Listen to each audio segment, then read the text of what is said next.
welcome to Casey's Ice Cream Parlor, the Sweet Valley Twins recap podcast. My name is Paula and I'm here with Rich. Hello.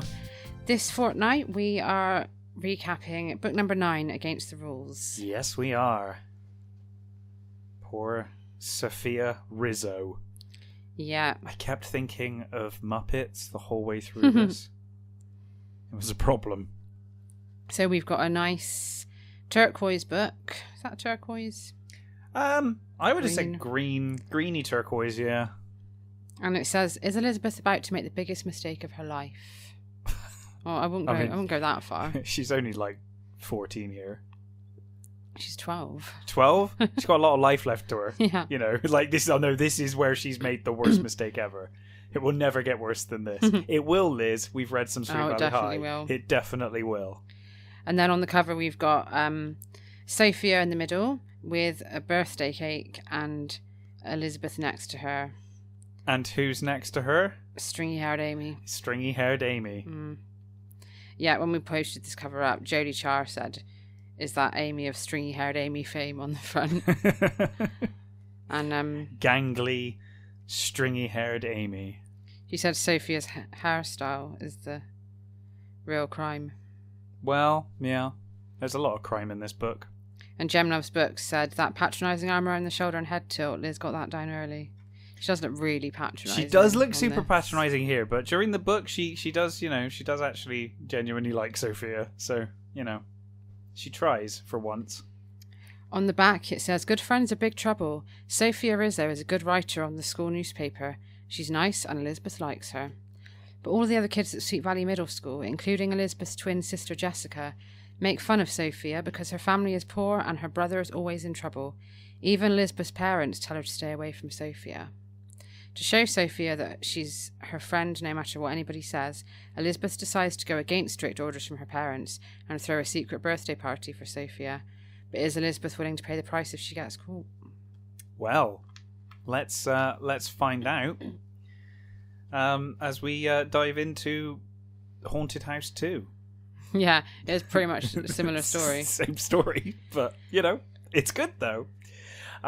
So, yeah, we open with, Jessica complaining. Yeah, Liz and Jess are arguing about the fact that Elizabeth's going to walk home from school with Sophia. Yes. Apparently, whenever Jess says Sophia's name, she makes a face like she's sucking a lemon. Yeah, she calls her the biggest creep in Sweet Valley. And it says, while Jessica chose friends as pretty and popular as she was, Elizabeth loved talented, imaginative girls like their dark-eyed classmate. Yes. But Jessica warns her if she keeps picking up strays, she's going to get bitten.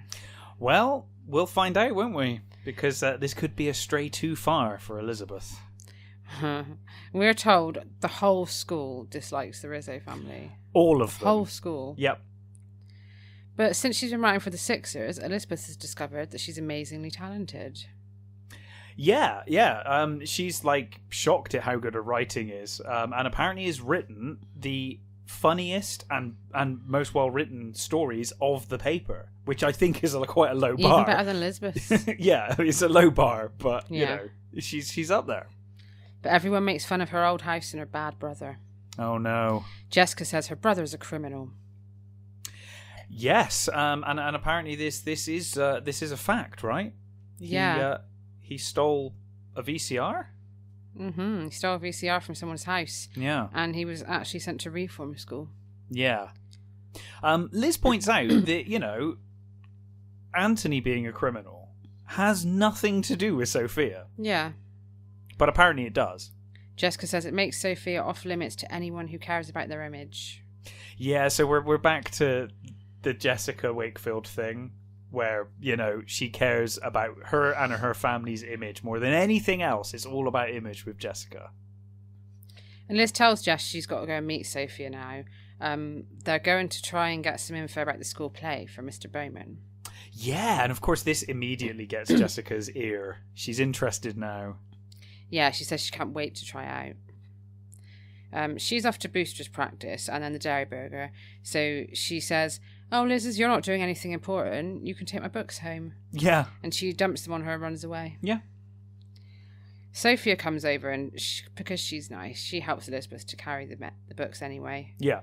And she says she wishes she could have as many friends as Jessica. Yeah, and Liz says that hanging around with the snob squad is nothing to be envious of. And then Sophia pauses. She looks embarrassed, and she hands Elizabeth a crumpled piece of paper from her pocket.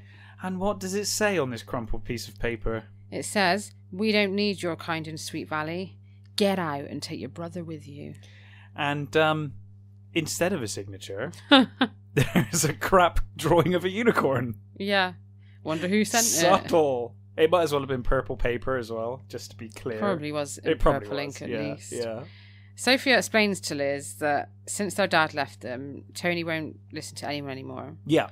And then, rather than letting Sophia talk about it and give her some advice, because Sophie's obviously starting to She's confide trusting in someone. her, She's looking to confide. Yeah. Liz just changes the subject to the school play. Yeah, and I will point out before that when she tells her about the note, she's like, "The unicorns, how could they?" And I was like, she says that she never thought the unicorns would go this far, and I was like, they literally tried to poison Lois with like shaving cream. They almost killed someone. Did they send like anonymous notes to Lois? Nora I'm sure. as well? Yeah, I'm sure they have. They've been awful. They've been awful the whole way through. This is nothing new. But yeah, you're right. She just changes the subject. She's like, let's talk about the play instead. Let's not talk about your issues. But anyway, they're rescued. She's rescued when Mr. Bowman appears. Yes. They ask him a million questions about the play because they want to write an article about it, of course. Of course. What else? And he tells them that instead of using a well-known play this year, the English department have picked a writing committee with 2 of the best English students from each grade. And they'll be writing the play. Yeah. And guess who are the 2 6th grade reps? I wonder who it could be. Of course, it's Sophia and Elizabeth, obviously. Jessica and Lila. Yes, apparently I'd they're... love to see the play they'd write. Oh, God, yeah. Liz is giggling at Mr. Bowman's paisley tie and checked shirt. Again... It's a bit shallow, Elizabeth. Well, a bit shallow, Elizabeth. And also, like, isn't Mr. Bowman meant to be, like, 25 or something? Yeah, I think he was like 28. This guy's dress sense is odd for his age. It's funky. Funky, yeah. But, yeah, he gives them the names of the other 4 reps. So there's, like, 2 reps from the 6th grade, 2 from the 7th, and 2 from the 8th. And he says, you need to arrange a meeting with them. Yeah. And, like, they freak out and start jumping up and down. Like they've won the lottery. Yeah. And then they head off and get started on an article about the play straight away. Yeah. But weirdly, Sophia asks Liz if she can leave her name off of it. Yeah, Sophia is worried that if her name is on it, no one will read it. No one wants to read anything with Sophia's name. And apparently she's done this for every article that she's written as well. Yeah. But Liz is like, no, come on. This is not on. People will read it. You're the best writer we've got.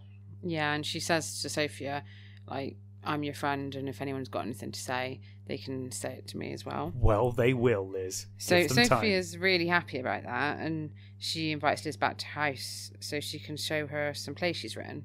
Yeah. And Elizabeth's uncertain.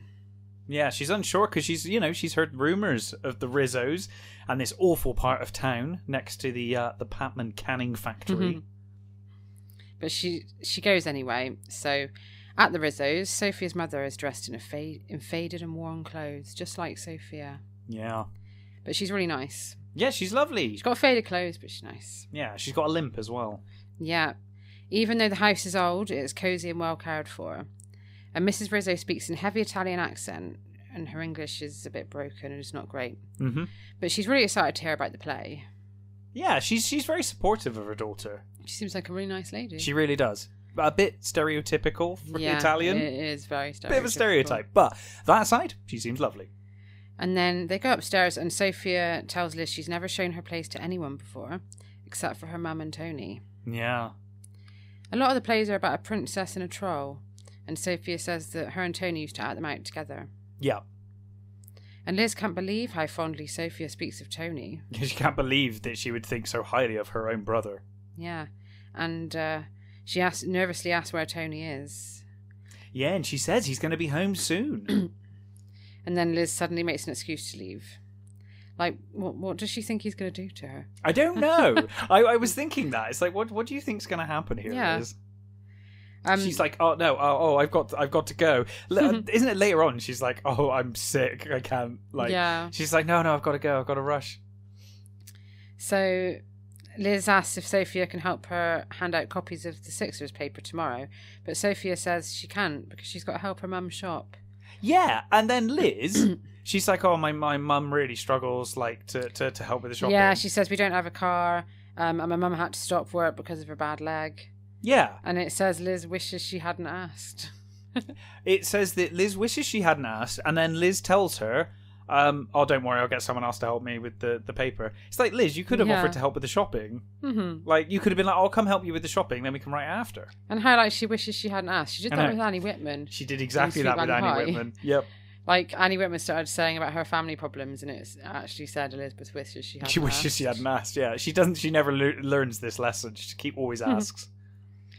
But, yeah, she reminds Sophia they need her special gifts at the committee meeting on Wednesday. Yeah.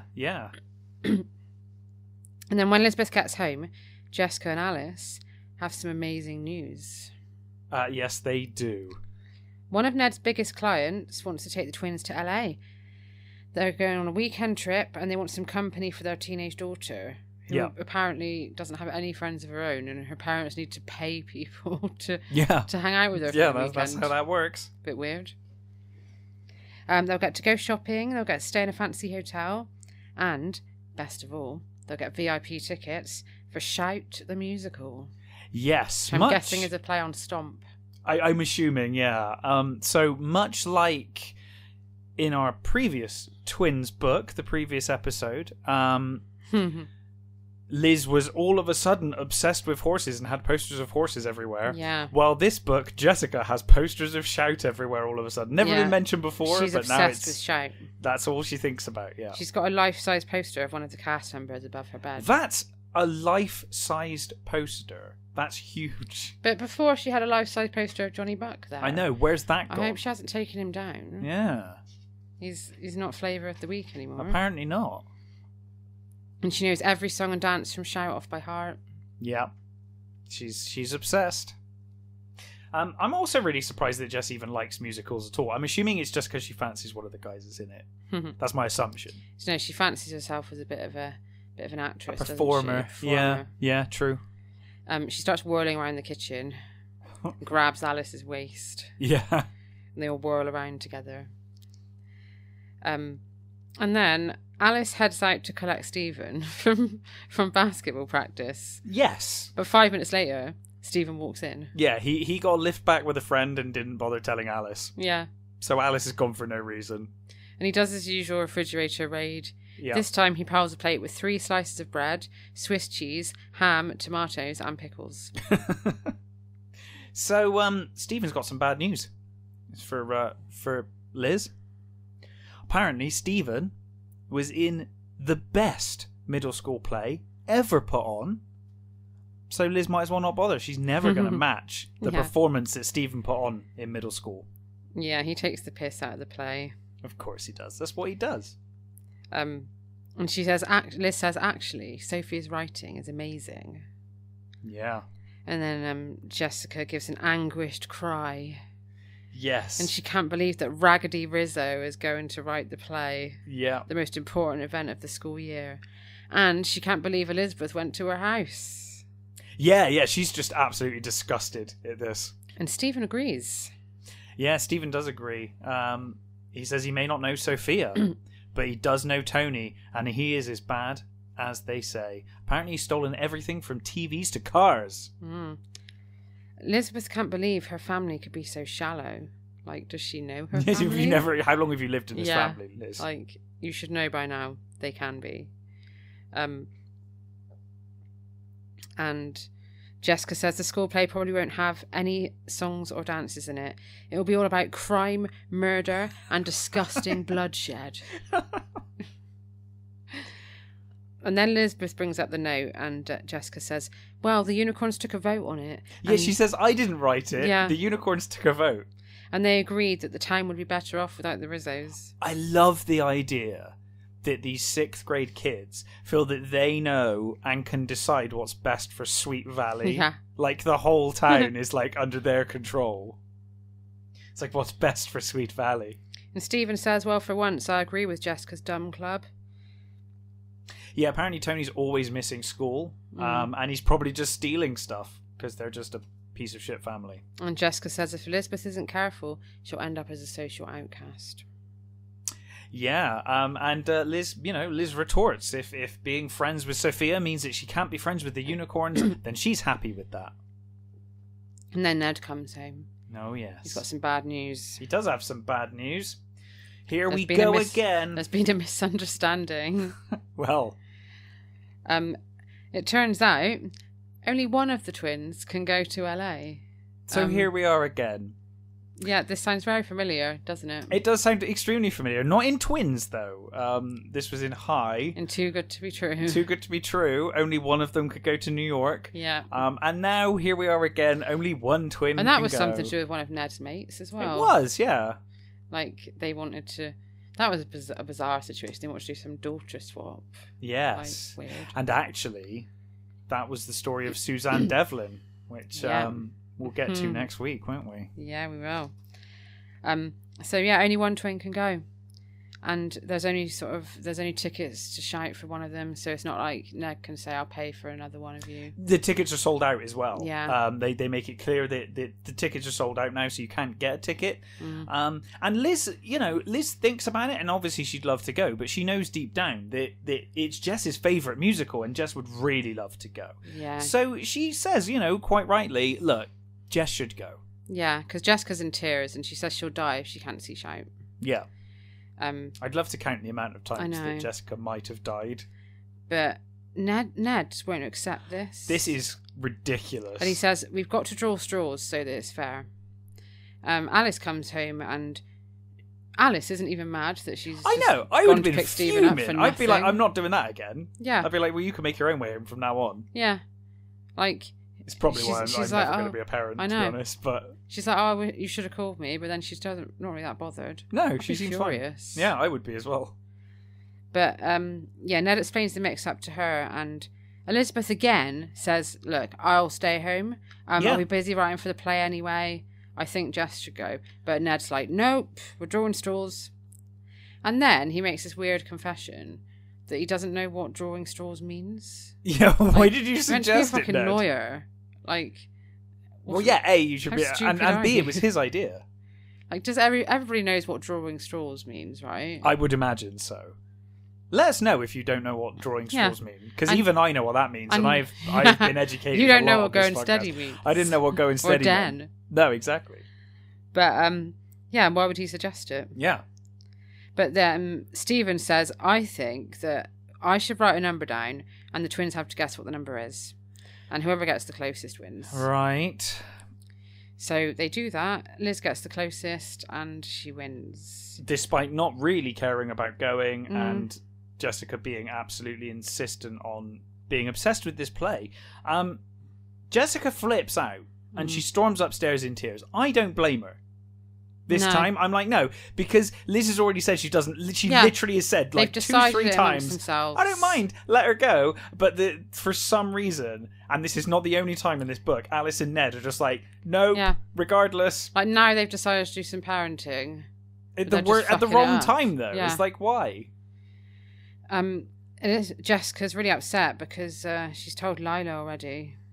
Yeah, she's already told Lila was jealous. The unicorns, Janet probably knows. Everyone's jealous. Yeah, because money's no object. They cannot get tickets. So it's like... even Lila's dad has tried and he couldn't not get tickets for Shout. So it was a big deal for her socially as well as her favourite musical. Jessica says, Liz is your favourite child. Yeah. So Liz goes into Jess's room and she says, I'll get you a sign programme. Like, wow, big deal. She said, I'll get you a side program and a t-shirt or something. Yeah. So fine. And she says to Jessica, soon you'll be busy rehearsing to be in your own show. And Sophia's coming over later to make some plans for it. And this sets Jessica off. It certainly does. I did think, by the way, that she has a solution here. If she's promised the unicorns that she's going, I think she should do a Caroline Pierce. And just pretend that she's away for 2 days. Yeah, she could have done. Just hide in the house. Just but don't go out shopping because you'll get caught. Yeah. So Yeah, it sets Jessica off because Lila's also coming over. Yeah. And she doesn't want Lila to find that creature in their house. I know, that creature. It might get back to Janet. The way she talks about Sophia in this book. And she exclaims that, "My life is a shambles, my dreams are shattered, and now you're bringing that ragtag misfit into our home." Oh my goodness. And then she asks if Elizabeth will do her maths homework for her. I know! She's like, "You're awful, you're ruining my life. Yeah. Will you do my homework?" And then she goes to answer the door to Lila, and Elizabeth makes a start on the homework because she feels guilty about LA. Of course. But... And Jessica reminds Elizabeth to keep Sophia away from Lila. But then tragedy strikes. Too late, yeah. Because the doorbell rings again, and before either of them can get downstairs, Alice has greeted Sophia and put her in the living room with Lila goddamn Fowler. Mm-hmm. And then when Elizabeth gets downstairs, Lila's just staring at Sophia. I know, just not like, saying anything. What's going on? And Jessica makes up some story about Sophia being there to get some old clothes that they're doing. Yeah, she's like, "Oh, hey, the piles of clothes that you need for your poor family are over there. Take them and leave." And she tells Lila it's always such a pleasure to help those less fortunate. Yeah, and then she like basically just grabs Lila and walks straight out of the room, and Sophia's just stood there like, "What the hell just happened?" She's like absolutely horrified. She tells Liz her mum would never take that kind of charity. Like, this would never happen. And Liz is just like, she's just confused. It's like, that's not confused.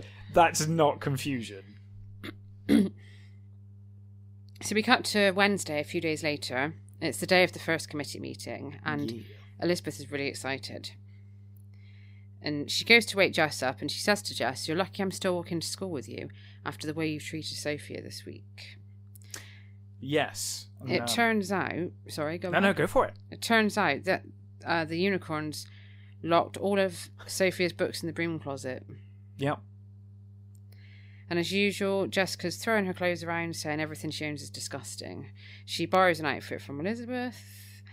In this book, like, Elizabeth is probably the worst doormat she's been. Yeah, she is, like, because Jess is really ungrateful and horrible at times to her. Everyone's really horrible to Liz for being friends with Sophia, outside of like Amy and Julie. But with like the borrowing clothes and the homework and the carrying the books. She does like she's constant in 2 or this book. 3 sets of homework in this book for Jess. Yeah. She lets her borrow her clothes all the time. It's ridiculous. And all the while, Jess is doing nothing but complaining at her. Yeah. So at school, everyone's bugging Liz about the play all day. Yes, Jessica even, Jessica's like proud of her for like a moment until Bruce Patman starts asking her, and then she's jealous. Yeah, Bruce Patman says his dad's going to film the play, and he's going to invite everyone over to watch it. They better not invite Tony, or he'll steal the VCR player. That'll be the last time you film anything. And he starts trying to get Liz to give Bruce the Hunk, he calls himself. Yes. He says, "Have you got a big role for Bruce the Hunk?" And she says, "Well, as you like the spotlight so much, maybe you could do the lighting." Yeah, that qualifies you. I like Jess's... Jess starts flirting with Bruce, and she's like, "I think videotape is such a brilliant idea, Bruce." And apparently she thinks that with all the quote creepy 6th graders around, she sees Bruce Patman as a more mature guy. And I was like, well, get ready for that, because in a few years, Jess, you will see what Bruce Patman's all about. And then at lunchtime, Elizabeth asks Amy if her and Julie can handle the Sixers meeting without her. "No, I'm sure it's going to fall apart." Not without Liz. Yeah. How will they manage? Because she tells them she's got to go to the committee meeting that night.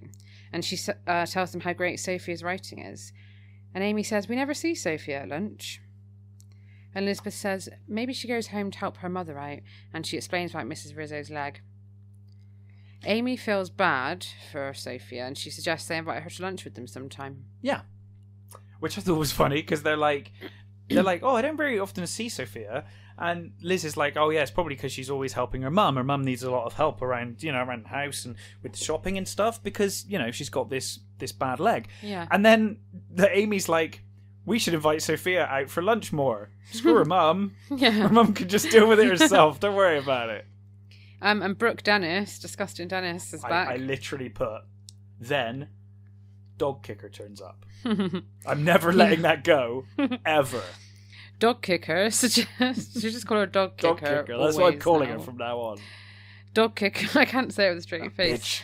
Brooke suggests that they all meet behind the gym where her and Elizabeth had a picnic together once. Remember that time? That one time they did confided in her birthday thing. Yes.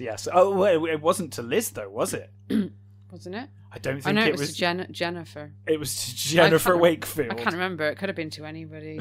That book got too confusing. And yeah, Liz says that's a great hideaway.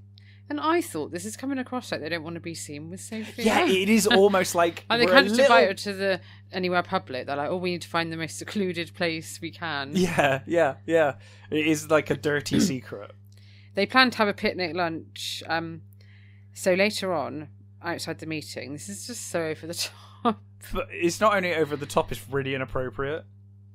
Like, why? So after the meeting, Liz walks before up the to... meeting. Sorry, before the meeting. Liz walks up to Sophia and gives her a note. A folded up note. And I'm like, considering what the unicorns have been giving her on folded up notes, this is really not a good idea. Like, Sophia could have just burst into tears there and then and just ran away. And it's this piece of yellow paper, and apparently it's been folded up to the size of a postage stamp. Yeah. And Elizabeth says something, I haven't written it down, but she says something like, I have a secret message for you. Yeah. And I was like, God, she's just inviting her for fucking lunch. Exactly. You're inviting her to lunch. But you got to keep it a secret because she's a dirty secret. Yeah. You don't want to ruin they're already on shaky ground socially. They can't push it too far. And Sophia opens it. It's an invite to a secret outdoor picnic sponsored by the Anti-Cafeteria Lunch Group. Brilliant. God, it's like the most over-the-top lunch invitation ever. It is ridiculous. But Sophia is thrilled. Yeah. She says she'll bring some of her mum's famous punch. And then Liz says she hopes that Sophia brought some of her plays to the meeting so that everyone can see how great they are. Yeah. So we go into the meeting, and Elizabeth discovers one of the seventh grade reps is Mary Robinson. Return of Mary. Very brief cameo by Mary in this book. As we know, she's a unicorn, but she's the nice one. Yes, you're one of the few. But the other seventh grade rep is Peter Jeffries, who is a friend of Bruce Patman's. Yes. So the meeting starts. People are talking, and Liz is just looking around the room, secretly judging every person at the goddamn table. And she sees Peter, and she's like, Peter, he must be a piece of shit because he's friends with Bruce Patman. Yeah, and she thinks he won't be nice to Sophia. But you're complaining about Sophia being treated badly because her brother is a thief. You're doing the same to Peter here, assuming... as we know, Liz is a massive fucking hypocrite all the time. She is. Even as a child. The 8th grade reps are a plump girl called Lisa Rainish. That name made me laugh. Never heard of her. And a nerd called Northrup, who everyone calls Nort the Nerd. Yeah. It says... who she assumes is lonely. Yeah, it describes him. It says, Nort talked in a serious, mature manner that made it hard for Elizabeth to imagine that he'd ever had any friends. Yeah. She's just literally thinking the worst things of everyone at this table. I'm going to judge everybody in this room. She's just looking around like judging everybody. And Lisa Rainish doesn't think that they should write the play themselves. But Nort disagrees. Lisa says, look, none of us are exactly Shakespeare. And then Liz speaks up and she gives this massive speech. Liz shouts, no! Yeah, she's like, no! Like, calm down. Chill out. And she says, like, that's why we should write it, because we know what it's like to really be a kid and we can make it relatable. And then she says, like, Sophia, read out some of your plays. Yeah, she dropped Sophia right in it. Sophia's been sat there, like, quietly, and Liz is like, hey, Sophia's got ideas. And then, so Sophia's like, she really doesn't want to. No. But it says she took one look at Liz's smiling face, and she was filled with confidence suddenly. Yeah. She reads the story, she reads a scene about a girl who wants to stay out late. And it's like a 6th grade girl. Everyone applauds, and it's settled. It's going to be a play about families. The good and the bad sides of families, yeah. And when Liz gets home later, the house is quiet. And she finds Stephen on the stairs with his head in his hands. Oh my god. Stephen's been assaulted. Yeah, he looks at her and she discovers he's got a black eye. Oh my Guess who God. gave it to him? It was bloody Tony. Yeah, that bloody Anthony Rizzo.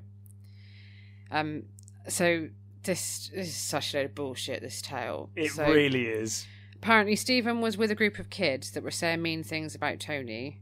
Yeah. And then Tony just punched Stephen for no reason at all. Yeah, and he even says, everyone was saying things about Tony. It wasn't just me. Yeah. Like, right. Sounds like you deserved it. So you all basically kept You on bullied as the kids. wrong person and they've decided to stick up for themselves. And Absolutely. wallop you. That's exactly what's happened. But, of course, Jessica Wakefield is also there to back Stephen up. And she's like, oh, I can't wait for Mum and Dad to hear about this. Yes, like, just you wait. You'll never be allowed to see Sophia again now. And Liz says, Mum and Dad will know better than to judge people by association. Well, wanna bet? Yeah, we'll see about that. And she reveals that Sophie is the lead writer for the play, and it's not going to be a silly musical, it's going to be a serious drama. Jessica's outraged. She says she's having nothing to do with the play. Yeah. Liz should just be like, fine, fuck off them. Yeah, Don't be yeah. in the play. Yeah. And Liz asked Stephen, like, what was going on? Like, why did this even happen? And Stephen says that they were all accusing Tony of stealing a projector, which is apparently missing from the AV room. Like, an 80s projector is a big bit of equipment just to be walking casually out of school with, you know? So apparently He tried to calm things down. one of Stephen's friends called Tony Hotfingers, and Stephen suggested they check his books for burn marks. So he wasn't fucking innocent then. No, of course not. By his own admission. But then when his friends started trying to take the books from Tony, his friends, not him, No. Stephen tried to stop them. I don't believe that for one fucking minute. Gallant effort You to did. try and You stop. suggested they take them. in Yeah, the it was first your place. idea. Then when your friends started doing it, you were like, oh no, actually, guys, that's not. And then Tony just hit him. Yeah, Yeah, right. sure. Little shit. But this is all Jessica needed to hear. This Yeah. is fine. At breakfast the next day, Ned and Alice still don't know about the black eye because Stephen went to bed before they got home. Yes, and Stephen doesn't come down before Liz has to go to school. And Jessica's being all smug, like waiting Just for them you to wait. find out. Yeah. Liz doesn't care though. She doesn't want to know. She says, "I'm going to school early." I can't remember why she's going to school early, but she's going to school early anyway. Probably a bloody committee meeting. Probably something like that. Do you know, I feel like the last couple of books all we've done is talk about committee meetings. Oh, I know. Yeah, with High and twins. Yeah, High and twins, yeah. So she leaves Jess to wait for Stephen to come downstairs. Yeah. It's the day of the Anti-Cafeteria Society picnic. Oh, the big picnic. And Brooke says it feels like a birthday party. Because apparently the dog kicker likes birthdays now. Yeah, apparently she's She changed her hated bloody them tune, before. hasn't she? But she's fine now. And they have such a good time at the picnic, they agree to do it weekly. Yeah, and Sophia actually mentions that she's got a birthday coming up soon. And they all say they should do something for it because Sophia basically says she's never had a party before. She's never had friends before, let alone a party. Yeah, her mum can't afford one, and she says nobody would come anyway. Yeah. And Liz is determined. She says, this year, I'm going to make sure you get a birthday party. Yeah, that's a promise. And she tells Sophia to meet her after school to Yeah. make some plans. And then she runs into Jessica. Later on when she's waiting for Sophia, she runs into Jessica, and Jessica says Elizabeth will break their parents' hearts if she keeps hanging around that tacky family. And Liz is like, look, I don't have time for this. I need to go and see Sophia. It's really important, Jess. And Jess is like, I can't believe you're choosing that creature over your own flesh and blood. Jessica storms away, but she bumps into Sophia. She brushes angrily past her, and she calls back that if Liz is going to talk to Hotfinger's sister, she might as well tell her to try putting on a play with nobody in it. Yeah. And Elizabeth says to Sophia, just ignore her. And then she says, we're going to throw you a huge party at the Wakefield's house. It sounds like a really bad idea. It sounds like a terrible idea, doesn't it? Especially since you haven't even spoken to your parents or anyone, and you already know that Stephen's been assaulted by a brother. But cool. And as it's the day after the play, they're going to invite the whole cast.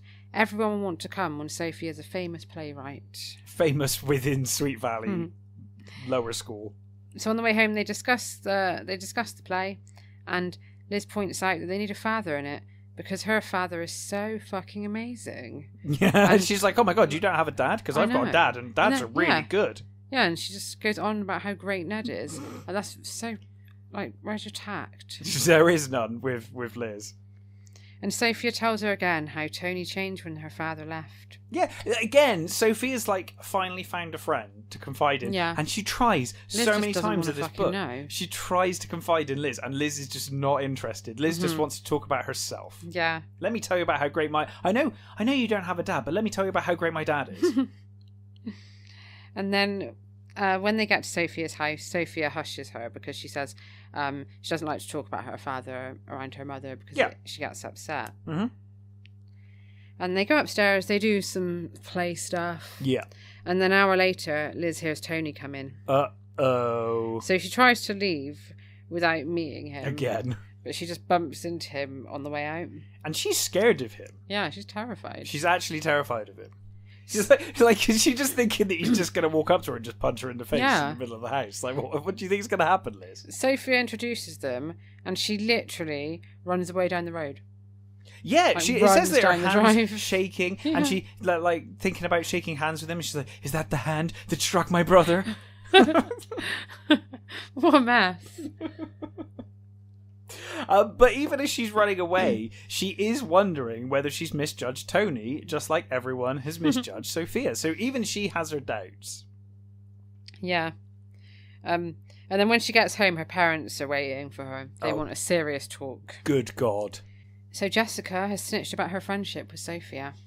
Yes, and of course they have now heard or seen the result of Tony's completely unwarranted attack when Stephen was just trying to break up his friends. He was just trying to help. He's just trying to help. What a hero.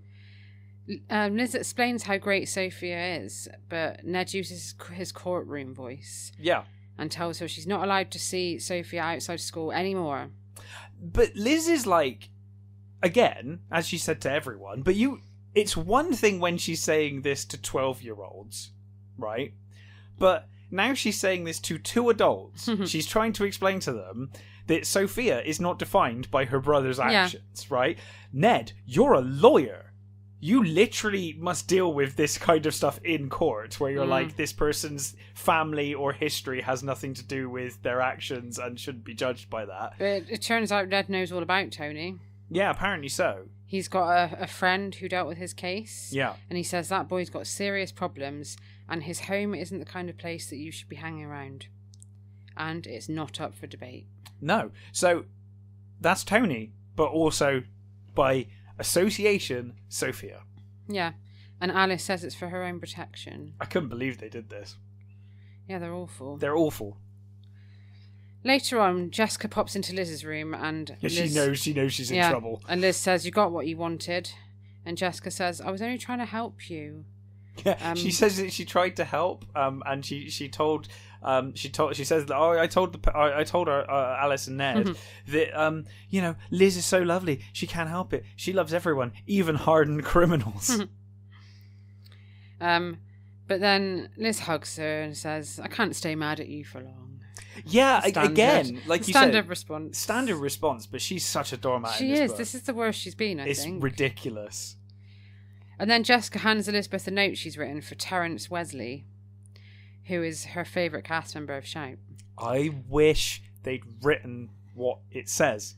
Yeah, and why didn't she write to Terence Wesley for the Celebrity Cookbook? That's a very good point. Maybe he's a rubbish cook. And she says, "Can you give Terence this note when you go backstage?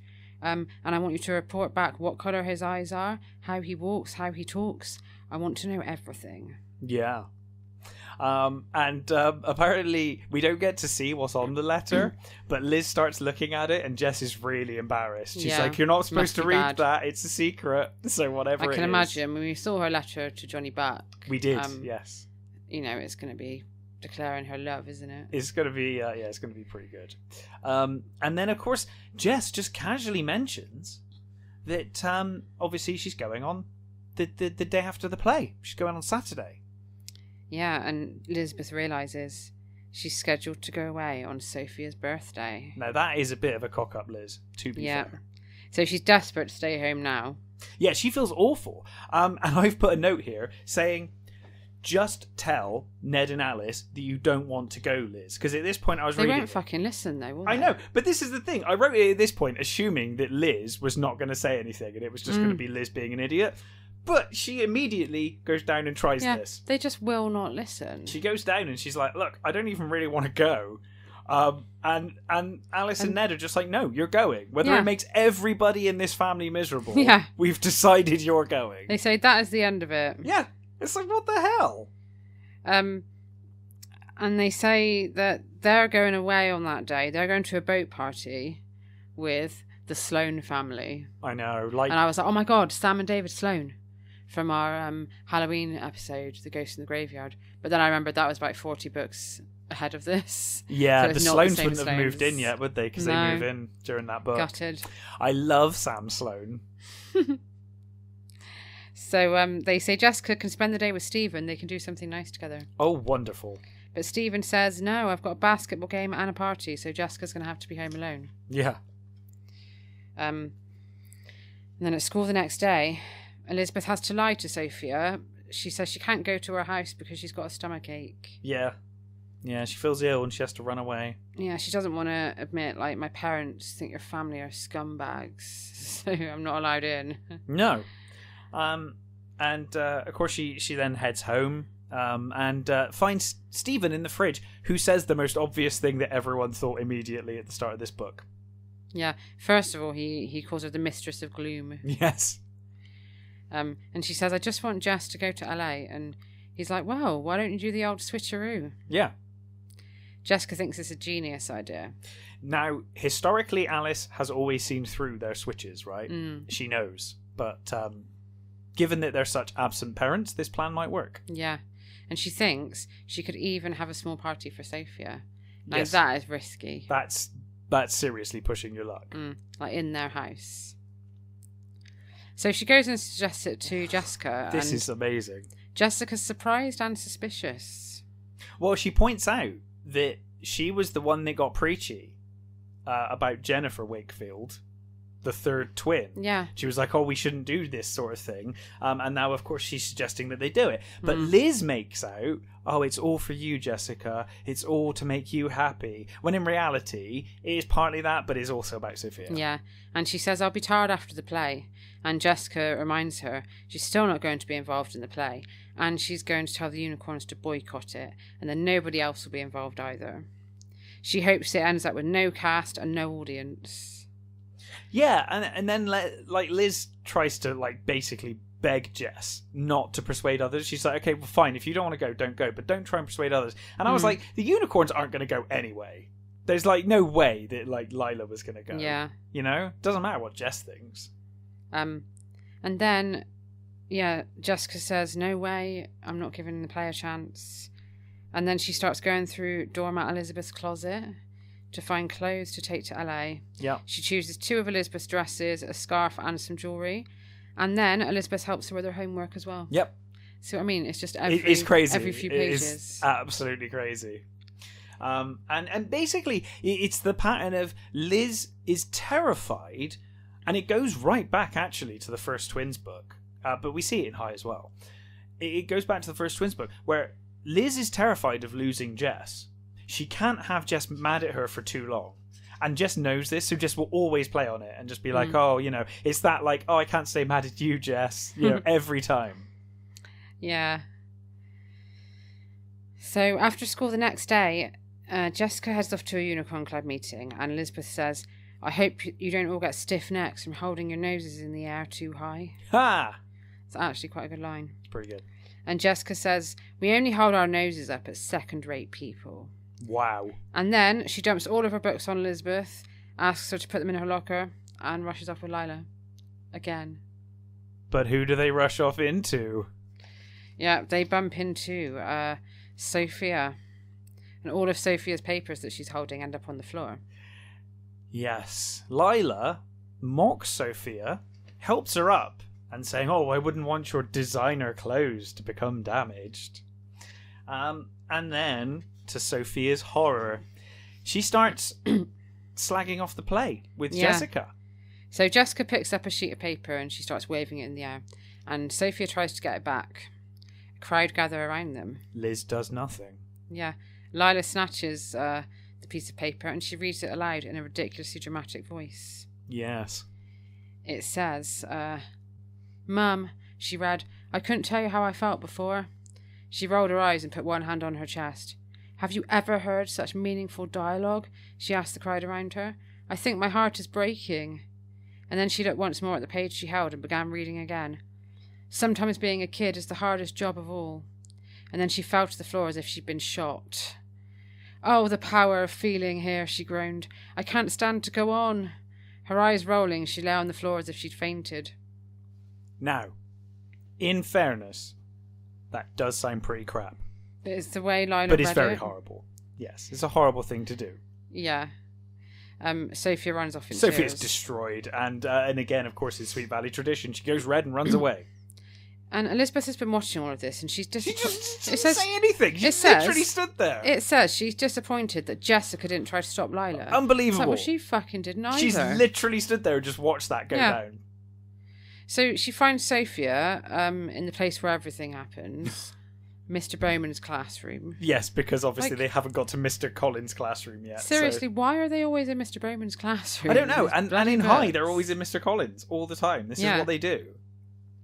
Well, in High, they're in the Oracle office, which I guess is kind of... Makes a bit more sense. Yeah, but in this one, they're just always in this You man's classroom. Yeah, and you would have thought after Amy tried, like, copying... Like reading out exam results and stuff, that they probably would have banned them altogether. But never mind.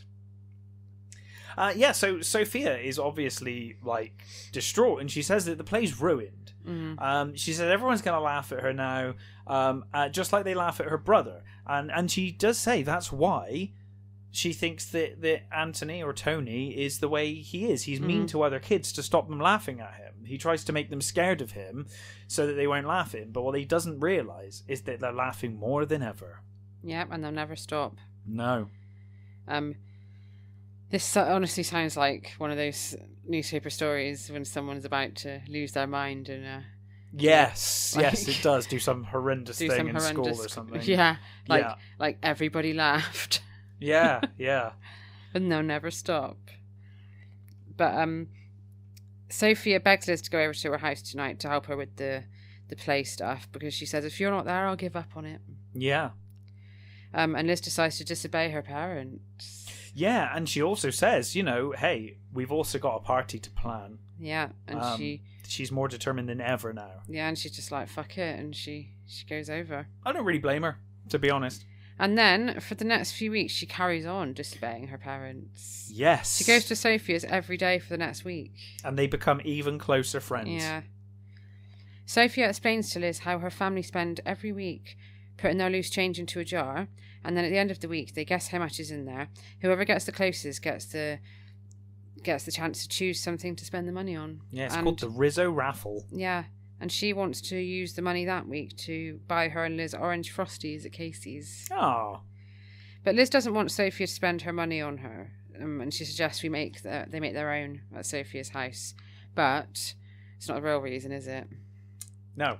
She doesn't want anyone to see them because she doesn't want it to get back to her parents. Of course, it has to be hidden, yeah. But along with Mrs. Rizzo, they make lemon slush and they sit around an old trunk that the Rizzos use as a coffee table. Yeah, and it's really clear that Mrs. Rizzo is really proud of her daughter and thrilled about the play. She loves hearing all about the play. She's way more attentive than Ned and Alice. Yeah. Way more. The play is called Straight Talk. Yeah. Elizabeth's worried because Mr. Bowman's thinking of opening the auditions up to the older kids so they can pay the parents. Yeah. But she wants it to just be the middle school's play. Yeah. Sophia pointedly reminds her that some of the younger kids have been talked out of auditioning. Yes. But Liz doesn't admit to Mrs. Rizzo that it's her shitty sister that's responsible for this. No. And she's like, oh, well, the younger kids wanted a musical, so that's why. Yeah, I'm sure it's got nothing to do with what my sister Yeah. literally shouted at Sophia yesterday. Cut to the auditions, and as Liz feared, only a handful of kids have shown up, thanks to the Unicorns boycott campaign. Yeah, the Unicorns have spread the word. And I think at one point, don't they say, they heard about the Unicorns auditions? I don't know, wondered if like the Unicorns were doing some separate audition for something on the same day as well, just to make things even worse for them. But yeah, no one's turned up. There's only a few there. And they really question whether they can even continue. But Nort the nerd has a great idea. Yeah, his idea is that they all give readings in all of their English classes, and once their classmates hear how good the play is, they'll all want to try out. Yeah. They decide Sophia should read the lead part of the eldest daughter, and she says, I'll only do it if Elizabeth plays my sister. And Mr. Bowman says that Caroline Pierce can play the mother, because her prissy attitude is perfect for the role. Brilliant. They do a read through, and it turns out that Sophia is like an amazing actress as well as an amazing writer. She's just amazing at everything. She's just the best. And she's got great chemistry with Liz, so they give the three of them the parts permanently. So Caroline, Liz, and Sophia. Yeah. And then when they all read the play in their English classes, everybody wants to be included. Bruce Patman ends up getting the part of the father. Yeah, which I think is a really interesting couple. Bruce and Caroline. Yeah. Jessica asks Liz what's so great about a bunch of words without any songs or dances. And she says she'd rather die than be involved. Yeah. And then Liz finally sticks up for herself a little bit. Finally. She suggests, well, if you don't come to the play, I might not do the switcheroo. Yeah, I might not do the switch. Which, yeah, I guess. Jessica says that's not fair. And Liz says, well, you're not fair. I don't understand why she wants Jessica to come at this point. Yeah, I know. I guess because like everybody's following the Unicorns' lead and boycotting it. But doesn't she say that Lila's going? She's an influencer. She says even Lila's been convinced to go now because Bruce is there. I think she's like even convinced Lila at this point. It's just Jess is not going, and Jess is like, I don't care, I'm still not going. It's like, just don't have her there. She's going to be negative. Fine. Like, just forget about it, Liz. And then she says, well, if you're not going to go to LA, I guess you won't want to borrow my new shoes to take with you. Yeah. There was no need to like throw the shoes in as well. No, she was already convinced. Like you basically were just about to say you can't go to LA and watch your favourite musical of all time. Yeah. But yeah, then she throws the shoes in as well. And Jess says, okay, I'll pop by and take a look at the play. Yeah. So for the next week, Liz and Sophia rehearse the play every single night. And they mail their hand-drawn invitations for the party out. Yeah. And then it's the day of the play. And unsurprisingly, it goes amazingly well. They're all very nervous. Yeah, the auditorium is full up as well. Yes, even the Wakefields are there. All the Wakefields. Even Jessica, yeah. Yeah, and Stephen. They didn't really tell us much about the play after all this build-up. I know, I thought we'd get more. It's like 2 lines saying, yeah, the play was great. Yeah, the play was good. But they're met with thunderous applause. And then on the way home, Stephen and the Mr. and Mrs. Wakefield say they shouldn't have judged Sophia so harshly. And Jessica says, well, she still dresses like a toad. Yeah. But with talent like that, she can dress how she wants. Yeah, so even Jessica has admitted now. Everyone's admitted they were wrong. Yeah. Liz considers telling Ned and Alice about the party, but she's like, well, that's too risky now, and then I'd have to explain about the switcheroo, which would get Jess into trouble. So she thinks, let's just leave things how they are. Yeah, Mum and Dad, while we're talking about you guys being wrong, I'd like to bring up LA. So the next morning, Ned and Alice go to their boat party with the Sloanes. I couldn't believe this. What the hell, they're not like waving their daughter off? Their daughter's going off to LA. Yeah. And they're just like, we're not even going to wait for you to leave. We're going to just go to this boat party now. It's like, you could go an hour later and say goodbye to your daughter before she goes off to LA. Like, come on. But, so Jessica gets collected by the Martins and their daughter. Which Elizabeth immediately judges. She judges the daughter to be snobby immediately. Yeah. Despite having no evidence of that, just the way she looks. And she thinks, I'm glad I'm not spending the weekend with her. With the brat. But I just think, like, maybe this is why the Martins have had to get a stranger to keep their daughter company for the weekend. It might be, She's got no friends. And as soon as Jessica's gone, Elizabeth calls Amy and Julie, and they get to work on Operation Birthday. Yeah, so, they work to set up the Wakefield house for the big party. They hang turquoise and pink streamers everywhere. Nice. They lay out party hats, plus a silver foil tiara for Sophia. And they set out donuts, pretzels, and tacos. And, of course, lemon slush. Now, the plan is to have this big old party and then be all cleaned up before 6 p.m. before 6 p.m. when Ned and Alice are coming home. And I'm sure this will work out swimmingly. Also, they've baked a cake with a stage on it, complete with curtains. It sounds very intricate. I know, it sounds a bit advanced for, like, 12-year-old bakers. But, okay. I guess it's their interpretation of it anyway. It's probably just a fucking mess. Shit. Yeah. Meanwhile, it turns out a storm had ruined Ned and Alice's plans. Oh boy. This is so like the Sloanes, a boat, a storm. I know. It's like, oh my God. It's weird that it's not the same family. I know. So yeah, the storm's ruined the boat party. So Ned and Alice have decided to head back home.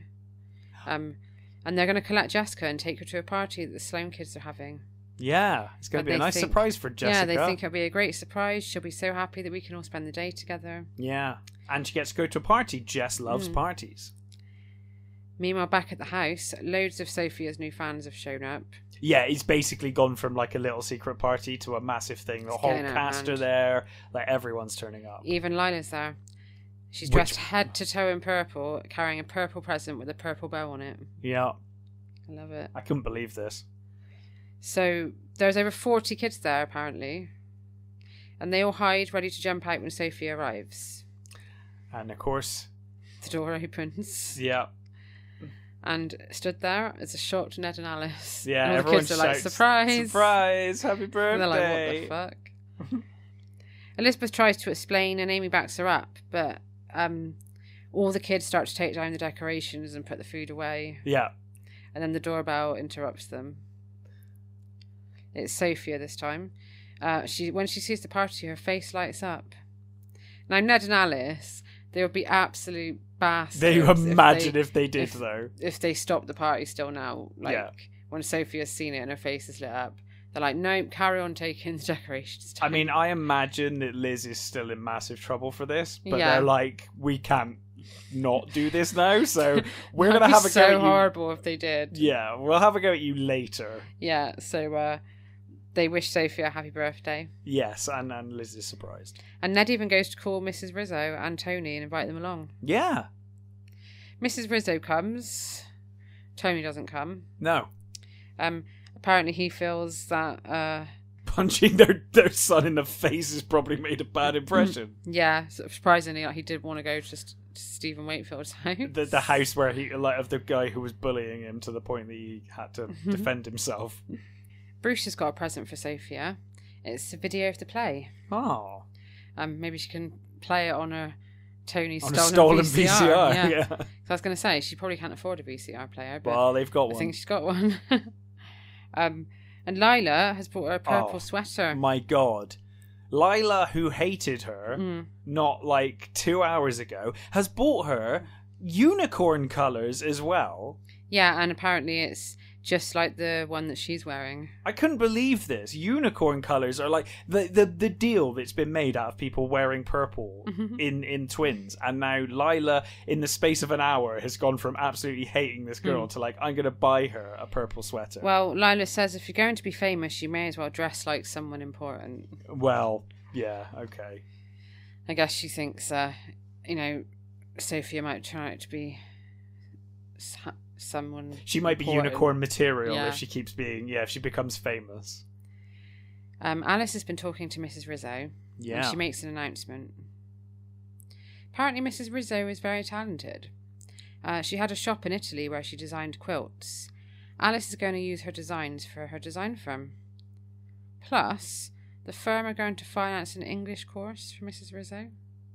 Yeah, I guess so. These must be some damn good quilts. Yeah, this is like some incredible quilts, yeah. Like, you've had a 5-minute chat with her, and it's like, yep, we're going to pay for a course for you, going to use all your designs. Has she even seen the quilts? How has she even seen them?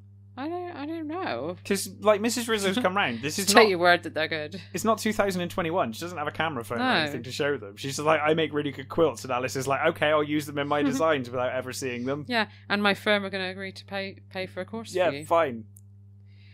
It gets better, though. Yeah, Ned pulls Sophia aside and says he's given the name of his psychologist friend that specialises in young people to Tony, and Tony's going to talk to him.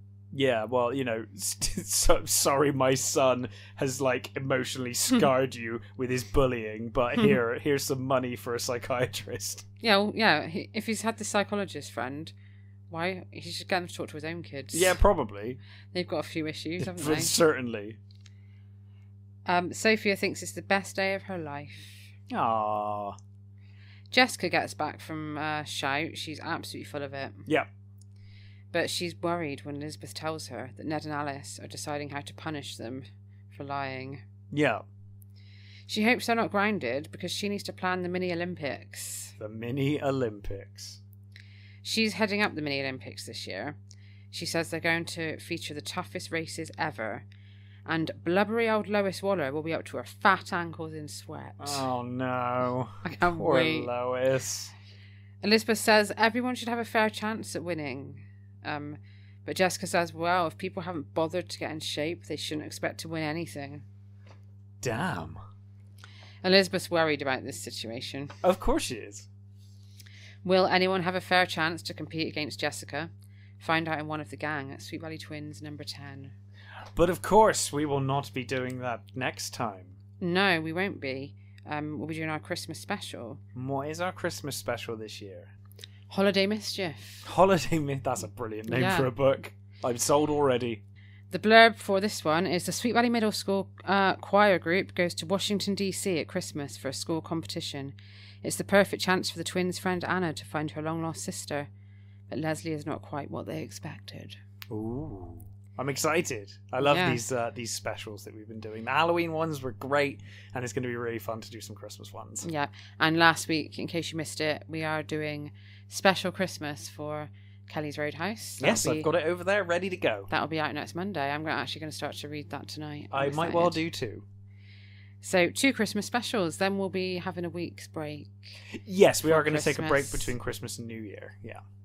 So next year we'll be back with the Mini Olympics. Absolutely. Which sounds already like it's going to be offensive and awful. It sounds brilliant. It sounds like a good start for twins next year.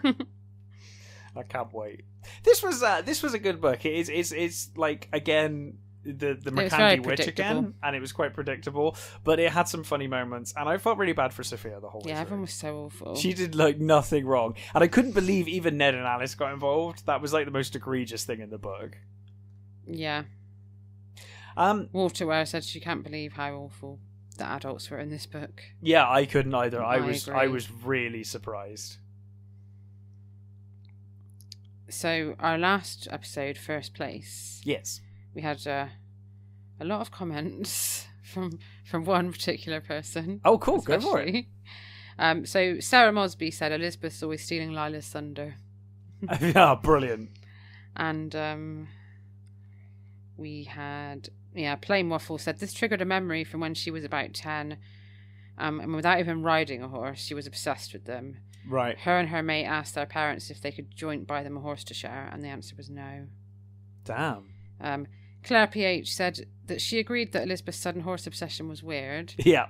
But then she remembered she has a 10-year-old and a 12-year-old, and actually this kind of sudden intense obsession with things is quite standard. I did think that while I was talking about kids do get Jess a bit with like the that, posters, don't I was like, actually they do get a bit obsessed with things. Yeah.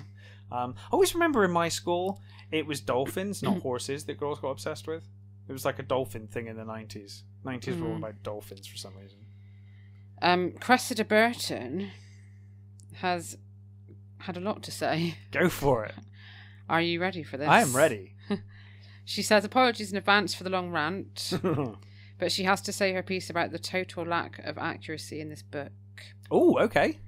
Because she we mentioned her last time. She writes the horse books. She writes the horse books. There's a link to that in the description. I'll put it in this one as well. She says, I was half in hysterics and half incandescent.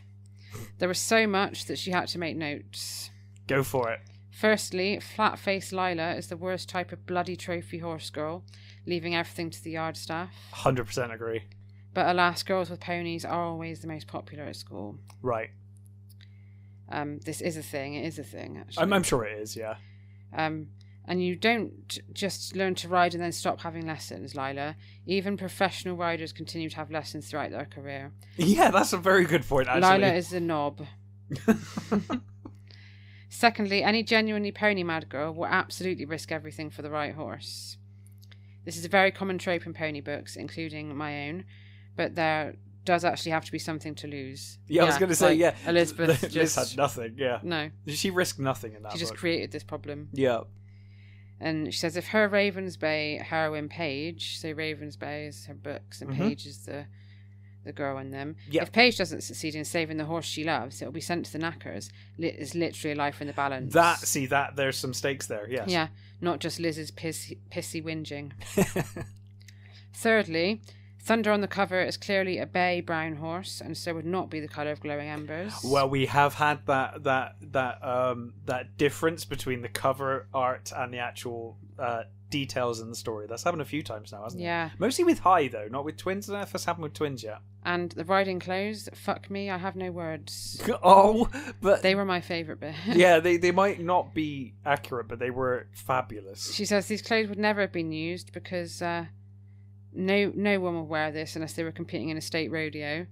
And any creepy stable boys tend to be shoved in the muck heap or stabbed in the arse with a pitchfork. Horse girls are strong, tough, uncompromising, and have zero tolerance.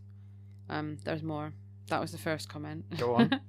Let's continue. To answer your questions, Rich. Okay, my questions. On horse care. Yeah. There are several types of stabling in an average yard, but mainly full, part, and DIY. Stable-owned and full livery. Mm-hmm. Will be cared for by yard staff. Half livery is split 50-50 between yard staff and the owner. DIY is what it says on the tin. And Lila would so have been full livery. Yeah, I was was my point. Because she's a lazy shite. Yeah, I can't imagine Lila not having them do everything. Grooming, mucking out, and tack cleaning is as much of a part as owning a horse as the riding. Most pony mad girls, particularly ones like me who never had their own pony, will spend all their spare time doing stable jobs in return for free lessons. Yeah. It sounds like cheap labour, but it's actually how you learn to care for a horse, and it's really fun. Elizabeth could have done this if she wasn't such a whiny snob. Agreed. Tack is just a broad term for saddles and bridles and other horse riding kit. Ah, yeah. So, like, I was as clueless about that as Jessica was in the book. And so was I. No idea. So, thank you for that. Man o' War is indeed a legendary horse and is like the granddaddy of American horse racing history. Right. I was amused they chucked National Velvet in there, but I was surprised they didn't pick an American classic like My Friend Flicker. Oh. The whole horse show stuff didn't make any sense to me. Highly unlikely that anyone will win an advanced class after having 2 refusals. Absolute nonsense. And Ted secretly riding Thunder? What the fuck? You just don't ride someone else's horse without permission, ever. You'd be sacked. You'd be pushed in the water trough. You'd be dragged around the stable by your plait. Just no. In my opinion, none of these idiots should be allowed anywhere near a horse, and none of them deserve to own one. If they'd been in the stables where I spent most of my childhood, they'd all have had a bucket of mucky water tipped over them to make them grow up and pipe down. And finally, it's a shame Elizabeth wastes this talent and decides to become a rubbish writer instead. And then she says, never has my own life been so succinctly reduced to just the one sentence, absolutely howling with laughter. I'm also now deeply worried that my teen desire to be Elizabeth Wakefield has indeed come to fruition. Oh, shit. Oh, no. Well, you'll be pleased to know, to your latter points, that from the seam of it in this book, they're never going to be riding horses again because they seem to have given up entirely on that and barely mention it at all. They've moved past that now. Doesn't matter anymore. I need a drink after that. Yeah, that was reading all that great. out. We love your comments. Keep your comments coming in. Yeah, we love it. That's brilliant. And yeah, that was great because I didn't know what tack was. It's interesting because obviously we read these things. I've never ridden a horse. I don't know anything about horse riding. So we kind of read these books and take them on face value. So it's really cool to get some actual information on how accurate that all is. Yeah, it's great. So yeah, thanks for your comments. Keep them coming in. Our Instagram is Kelly's Roadhouse and our Facebook is Kelly's Roadhouse Podcast. Yes, indeed. And we'll be back next week with Kelly's Roadhouse and doing our Christmas special. And then, of course, 2 weeks' time will be time for Casey's Holiday Mischief. Yes. Thanks for listening, and we'll see you in a week. Indeed. Bye. Catch you then. Bye.